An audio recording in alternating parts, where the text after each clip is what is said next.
We are not yet on the NBI. We're still on the question of whether to open or not this box. Hindi nga ako. Pero pinagpatuloy pa rin. Hawak niya ang kabit. Bit ni Luestro. Binitawang. Natakot ang mga hinayupak.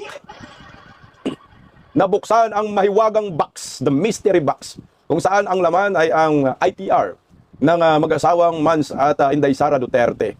Natakot ang mga kawatang mga buhaya, kaya nagkangiwi-ngiwi ang mga buwang. Nabuko ang script ng Luestro dahil kay Barbers. Ang mga tsakang ito. Alam mo, parang itong si Barbers sa si Luestro, parang alam mo sa amin, mamamarang. Ganyan yung mga mukha ng mga swangit na mga mamamarang. Nagkangiwi-ngiwi ng mga labi. Oh, kitang-kita na ang pusteso. Make up na pink itong si Barbers, walang utang na loob, mga bugok. Alam niyo po ba si Barbers, ang laki ng utang na loob yan sa Office of the Vice President eh. Kasi nung kasagsagan ng mga satellite offices ng OVP, nag-request ang mga animal dyan sa Surigao del Norte. Binigyan po ni Vice President Inday Sara. Kaya tong mga to, walang mga utang na loob tong mga hinayupak na ito. Pero takot po sila kaya Senador Senador. Si Kong Marcolita, no, si Paulo Marcolita binitag sila para mabuksan yung mystery box na nalaglag, hindi nahawak ang bit ni Luestro Kamunti ka na mabitag kasi kung nagpabitag sila, panigurado. O boss, ang mga buhaya, kulong lahat. Victory is ours. Ayan. Supreme Court, pumapabor ang desisyon kay Vice President Inday Sara Duterte. Kaugnay sa Port With na pauso ng mga hinayupak ng mga komunista. Pag-usapan po natin ito. Palike po muna. Magandang tanghali po sa ating lahat. Palike, pa-share, pa-subscribe at pakipindot ang inyong mga notification bell para lagi po kayong updated sa ating mga video. Si Pre, Mr. Illustrator, pangalawang YouTube channel po natin. Pa-subscribe din po. Ito, unahin na po agad natin itong anak ng kagwang itong mga buhaya na to. Sarap to pang putulan ng mga buntot Yung mga buhaya sa Davao, nililitson yan Pero dito sa Maynila, ayan, nasa Kongreso itong mga animal. Unahin po muna natin yung drama dyan sa Kongreso. At ito na nga ho, no? Nabisto na nga ho yung hindi ako. O wag kul, bata pa kul. Ayan. Kasi kita po dito yung script na nung pagtawag po ni Jenke Luestro dito kay Barbers na ang make-up din, halos lahat na ng bibig make-upan, kitang-kita doon sa kanyang mga bunganga na sabi niya, hindi ako. So, ibig sabihin, hindi pa ako ang tawagin mo. Hindi yan yung script na sinusunod natin, puta. Di na po ko kayo. Magaling talaga mangsipat ito nga isimin na Kaya ito na pag-usapan po natin. Si Jenke Luestro. Narito po mga kabisdak yung anuhan nila, yung pagkabuko. Ito pakinggan po natin yung mga banat nila. At syempre, yung bibig, yung sinyasan nila ng kilay, ganunan ba? Nakita mo talaga na yung may script sila, kaso nga lang hindi nasunod. Nagulat si Barbers, bakit ako? Hindi yan ang script. Hindi yan ang bit. Bitlog. Ito, ayan na. Diba? Hindi ako bakla, nagkasukla-sukla. Kita nyo? Hindi ako. Tuloy natin ng konti. Hindi ako. Pinagpatuloy na, hindi nga ako. So yung script na nakalagay doon, hindi dapat si Barbers ang magtatanong. Hindi dapat si Barbers yung a-attack to. Iba dapat yung a-attack. Kaso ang problema, itong si Luestro, nasira yung script. Yung script, tumalbog. Kaya bakit ako? Tinawag na si Barbers. Ulitin natin yung yung bibig. Tingnan nyo yung bibig. Yung bibig. Teka lang. Tingnan nyo yung bibig.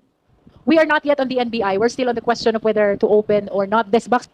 Hindi nga ako. Pero pinagpatuloy pa rin. Nabuko. Ayan ang sinasabi. Nabuko ang script ng House of Committee in Justice. Na nagmistulang impeachment court ang mga hunghang. Kitang-kita sa entrada. Hindi nga daw siya ang may hawak ng bitlog, anak ng kagong. Pero pinagpatuloy pa rin ni Luestro. Now we recognize the Honorable Congresswoman Bernadette Barbers from the 2nd District of Surigao del Norte. Hindi agad nakasagot Kasi nga yung script, hindi siya ang tatawagin. Ibang buhaya, ibang mga traidor. Wala, napilitan na. Tingnan mo pag nang salita siya. Nakaupa yung mic. Kumbaga hindi pa kasi rumestro kay Barbers na, ba't si Luestro ako tinawag? Hindi nga yan yung script. Iba nga yung script. So nabuko, nabulilyaso. Tingnan mo. Pati microphone, hindi alam kung paano pindutin. Tang inumin mga taga Surigao del Norte. Yung representative ninyo nagkalat. Diyos ko, itong mga animal na to. Mga salot itong mga to. Sige, kasi malapit na maging Pangulo si Inday Sara. Alam mo, kawawa lang yung kawawa lang itong mga politikong mga buhayan na ito sa kanilang for liter release. Ilang malita kaya yung binabagsak dito kay Barbers? Tingnan pagpindot ng microphone, wala.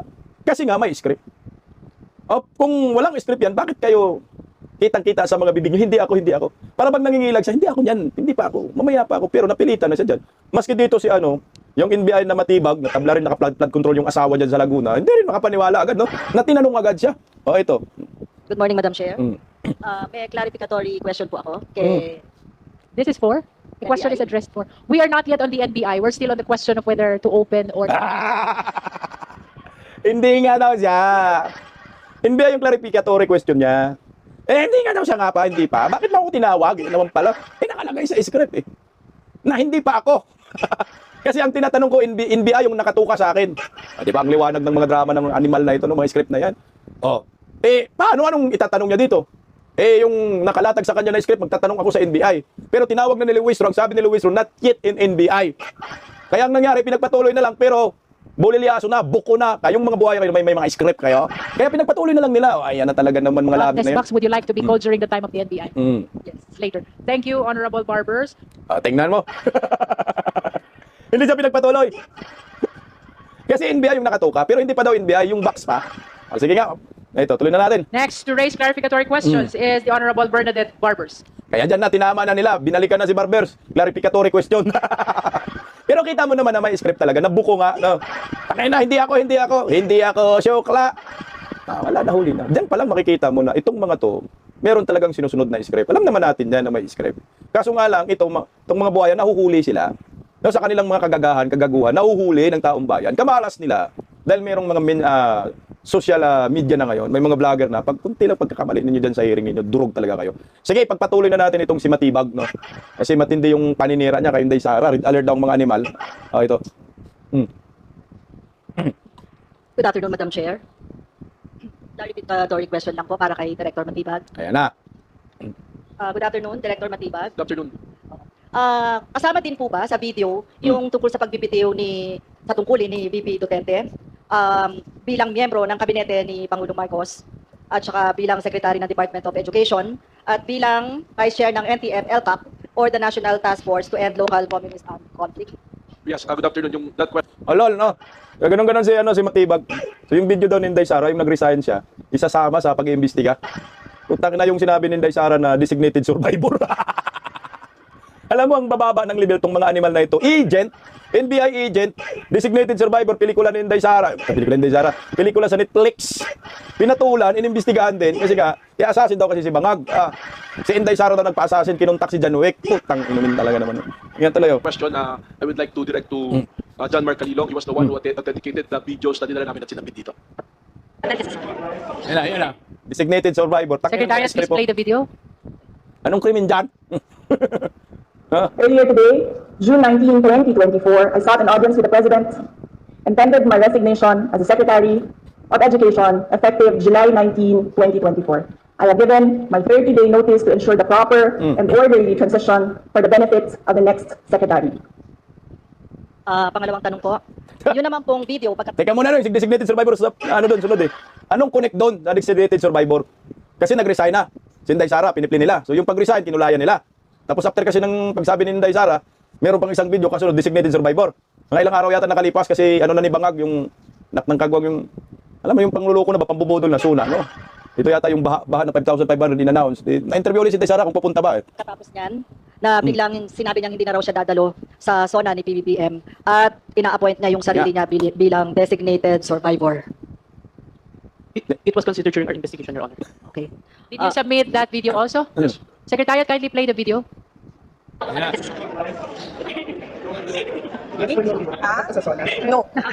I will not attend the SONA. I am appointing myself as the designated survivor.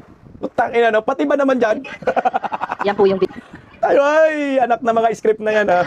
Kinunik nila, no? Yung pag-resign, tapos pagkasabi ng designated survivor, kasi meron daw krimen kasi na mangyayari. Putang ina nyo.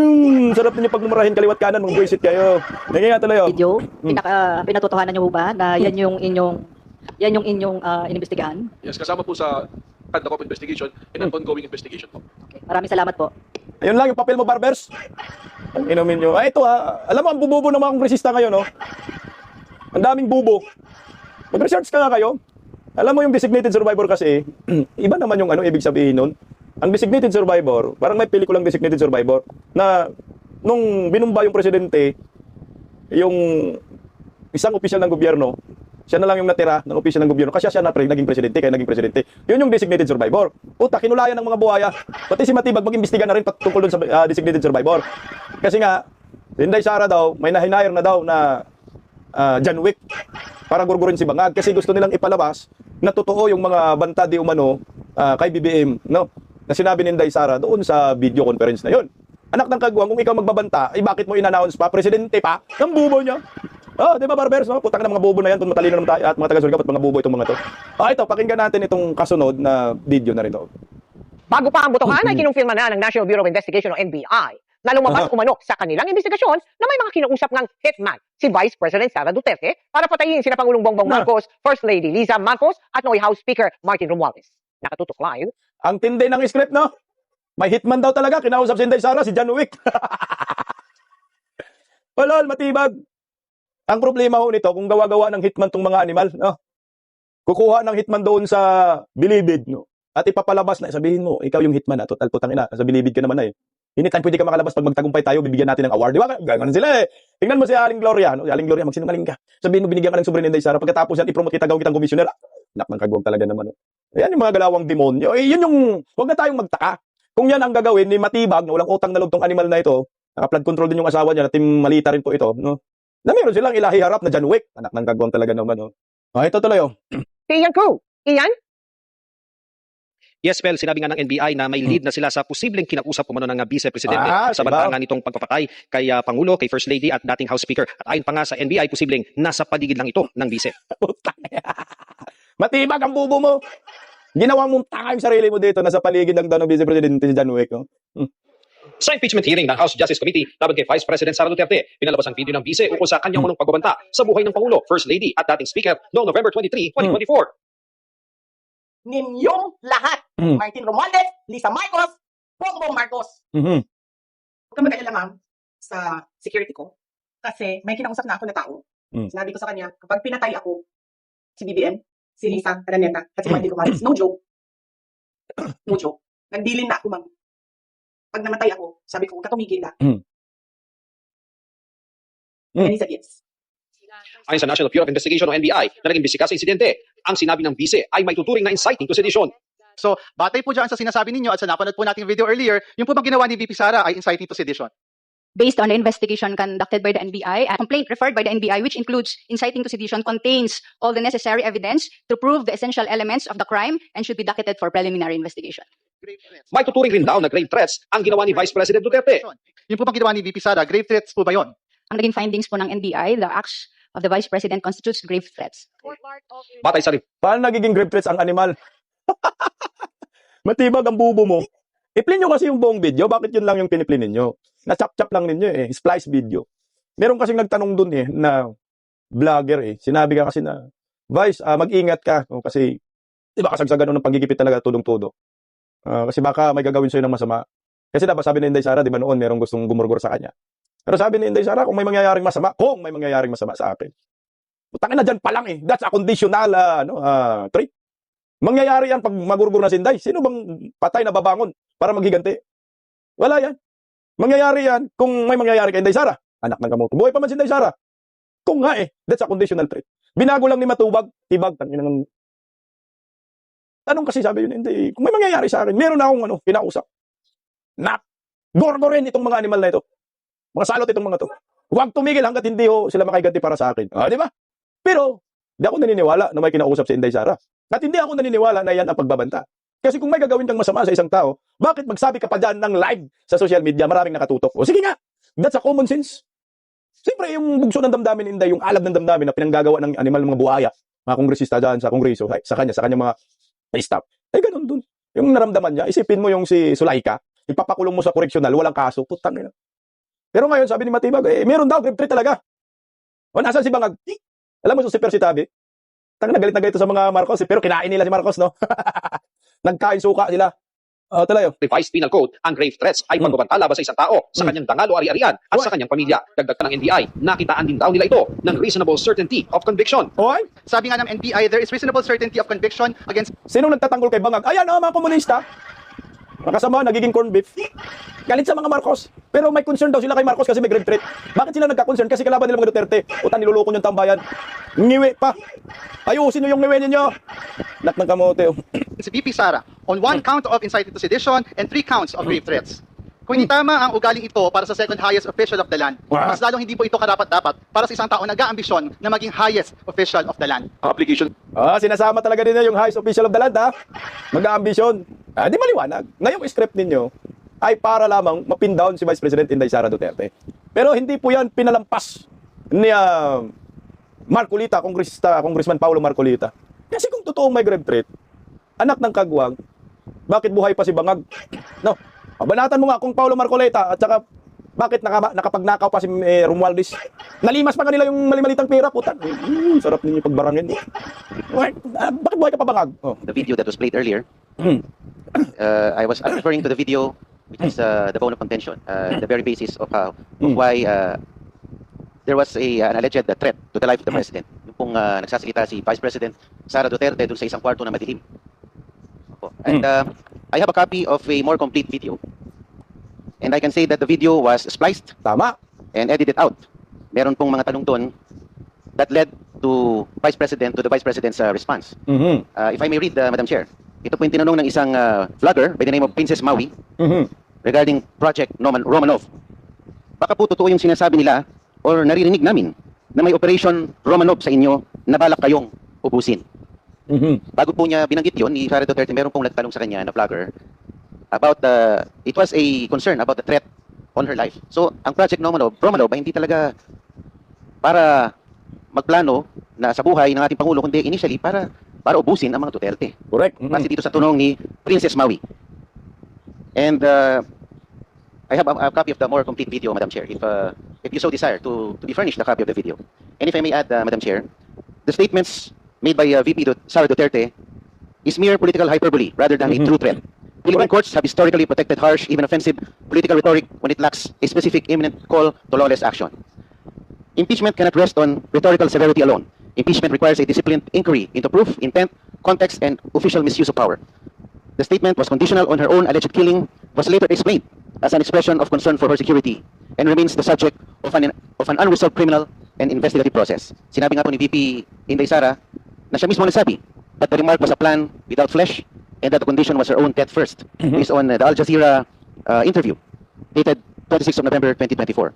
Unless the House can prove that the Vice President made a serious operational instruction to an identifiable person or used her office to advance such plan, the allegation is better treated as a matter for criminal investigation and political censure, not as a self-executing basis for removal from office. And if I may end this manifestation, Madam Chair, based on the fourth verified complaint itself, the allegation arises from a statement made during a press briefing framed as a conditional and dependent on a hypothetical scenario. With due respect, this raises a threshold issue. At this stage, the committee is not determining criminal liability. It is determining whether the complaint alleges sufficient grounds based on its contents. A statement standing alone, without an overt act, without corroboration, and without evidence of execution, remains an allegation. And Madam Chair, habang pinapanood po natin ang mga video ni VP Sara, ang Pangulo ay nananatiling buhay na buhay, alive and kicking, at nakakapag-jumping jacks pa. So, buhay na buhay po ang ating Pangulo at malusog. Maraming salamat po. Buhay na buhay po at saka nakapagnakaw pa nga ng sobra-sobrang pera. Tapos sasabihin po ninyo may grave threat. Ang mga tanga. Kung ako naman Inday Sara magbanta, bakit ko pa sa publiko, anak ng kamote. Nagawa-gawa lang ni istorya tong mga animal. Mantakin mo sa sobrang ka-overacting, sabi ni Matibag, naka-red alert daw sila. Naka-red alert ang NBI dahil sa killplot ni VP Sara. Putakin na ngayon pa kayo nag-red alert. Ilang taon na ba yung nakalipas na yan? Hinayo pa kang Matibag ka. Tatuloy yung mga script ninyo. Kaya na walang maniwala sa inyo dyan. Ilang taon na nakalipas, ngayon pa kayo nag-red alert. Ang inumin talaga naman. Hanapin nyo si John Wick. Nagasaan ba yung John Wick? Taga Bagyo. Maliwanag, black propaganda. Ito, pakinggan din po natin itong hindi niya nahawak ang bit. Natakot si Luestro, buksan yung box na yan, mahiwagang box. At ito matindi. Binitag pa ni Marcolita, sige, buksan nyo yan. Hindi ako tutol, ito. Pero siyempre, natakot yung mga buhaya. Kaya hindi nila binuksan. Akala ko mahawak nyo yung bitlog. Napakinggan natin ang balitang ito. Uusad na sa plenaryo ang impeachment complaint laban kay Vice President Sara Duterte. Nakitaan kasi ng probable cause ng House Justice Committee ang mga reklamo laban sa bise. Pero bago yan, una muna ang pinagdebatehan sa pagtinig kung dapat pambuksan ang kahon na naglalaman ng mga tax record ni VP Sara at ng kanyang mister. Nasa frontline na balitang yan si Marian Enriquez. Lumutang Ayan ulit o. ang mahiwagang green box ng Bureau of Internal Revenue sa huling impeachment hearing ni Vice President Sara Duterte sa House Justice Committee kanina. Ang tanong, i-unbox na ba yan? Laman kasi nito ang income tax return ni VP Sara at ng mister niyang si Attorney Man Scarpio. Kaya sagot ni mamamayang Liberal Party List Representative Leila De Lima, buksan na para magkaalaman. Hindi Oo. po natin pwedeng ipadala lang sa Senado na hindi natin alam. Makita na po sa puntong ito natin. Tama ka, Dilima. Dapat binuksan. Talaga naman, oh. Ba't hindi mo yan in-insist talaga? Dapat gumulong-gulong ka. Buksan mo. Buksan mo. Papasokin si Dayan, si Jonel. Ang naman si Sama, galit na galit dyan eh. Oh. Kasi tayo yung magiging prosecutors later at para lalong mapalakas ang usapin ng probable cause. Sinigundahan siya ni House Senior Deputy Talaga naman, ha. Gigil na gigil, ha. Feeling talaga nila, na. Na-impeach sa Sinday Sara. Bakit pa na ganyan-ganyan pa kayo? Dapat in-impeach nyo na lang talaga si Sinday Sara dyan sa Kongreso. O, kasi nagdrama-drama kasi pagdating sa Senado, alam mo, Dilima, ang bubo mo, abogada ka, sana binuksan nyo na lang para makulong kayong lahat, maubos kayo dyan. Oh. Majority Leader at Iloilo Representative Lawrence Defensor. Mahalaga raw malaman ang laman ng box dahil posibleng ito ang magdikta ng direksyon ng bansa. Pag hindi nabuksan yan, parang tayo ang gumawa ng betrayal of public trust. We should let the Filipinos see what's inside that box. Si Manila 6th District Representative Benny Abante naman gumamit ng Bible verse para ipunto kung bakit hindi dapat buksan ang box. Takot. Sa Luke 12:2, akin pong babanggitin sa wikang Tagalog, walang natatago na hindi mahayag at walang lihim na hindi malalaman.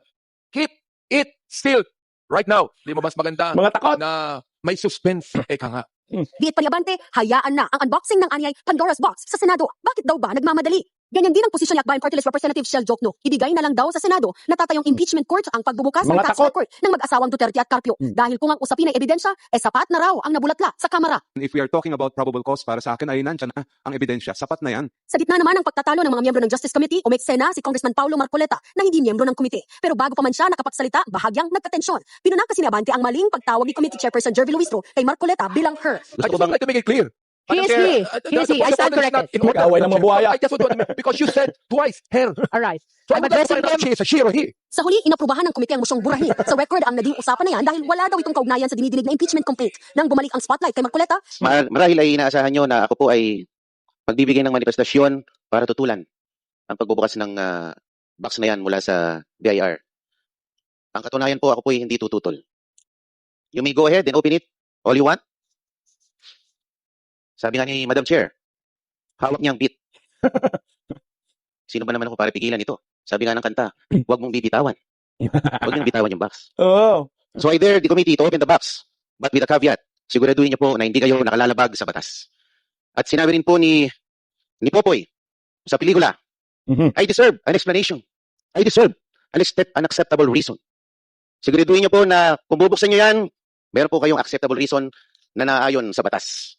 At ako po ay kaisa nyo rin sa komite na ito sa paghahanap ng katotohanan.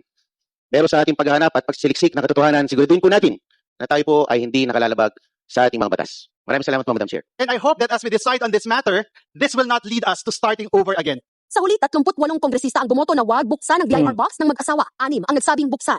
Sa gitna ng lahat ng yan, no show pa rin si VP Sara bagamat hindi siya required na dumalo. May patutsada muli si Luistro. Is she a public servant? Bound by the same laws as the person on the street? Or one who believes she is above the law? Siya ba ay lingkod bayan? Na yumuyuko sa batas? O isang makapangyarihang tao na gustong paluhurin ang batas? Magreklamo na sila hanggat gusto nila. Ngunit hindi nito mababago ang isang simpleng katotohanan. Ang katotohanan, Luistro, may utang ka sa mga Duterte. Ano mga katotohanan? Dahil naman to si Luistro. Dahil kay Speaker, mayakap. Alam mo, tayo si Luistro talaga, no? Mga pandaya sa Pilipino, sobra-sobra. Tangina, pati record, utal tayo, ha?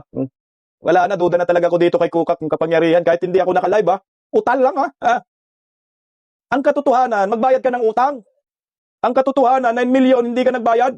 Ang katotohanan, yung asawa mong manggahasa, tinago mo pa. Yan ang katotohanan dyan, nagkangiwi-ngiwi ka na. Bakit ayaw nyo buksan yung box? Binuksan nyo sana para magkaalaman. Pero hindi nyo po binuksan ang box. Dahil takot din kayong mga animal kayo. Takot kayong makulong, takot kayong mateknikal. Meron tayong Supreme Court na pwedeng magpabagsak sa inyo sa hukay. Gaya ngayon, pumapabor po ang Korte Suprema kay Vice President Inday Sara Duterte. Ayan po. Ito po ay issue support with, no? In impeachment denies petition to compel Senate to immediately convene by VP Sara. impeachment. Ayan po. Ngayon kasing ng petition na kailangan daw